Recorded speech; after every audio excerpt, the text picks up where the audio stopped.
जेलम की सूरत हाल से आपको अपडेट करें। फवाद चौधरी की गिरफ्तारी के खिलाफ पीटीआई के कारकुनान ने जीटी रोड पर एहतजाज किया है। पुलिस ने मुजाहिरीन को मुंतशिर करने के लिए लाठीचार्ज किया और फवाद चौधरी के भाई समेत कई कारकुनान को गिरफ्तार कर लिया। इस पर बात करेंगे डॉन न्यूज के नुमाइंदे इलियास सादिक से। इलियास, इस वक्त क्या सूरत हाल है यहाँ पर? क्या अब भी एहतजाज जारी है?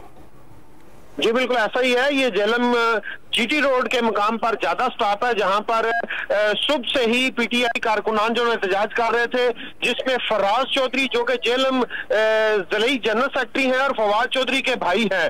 फवाद चौधरी की गिरफ्तारी पर ये सब एहतजाज कर रहे थे। डीपीओ जेलम डॉक्टर फहद ने अपनी सरबराही में साबिक एमपी चौधरी जफर इकबाल और फराज चौधरी को जो है गिरफ्तार कर लिया है और कारकुनान को मुंतशिर करके रोड बहाल कर दी गई है।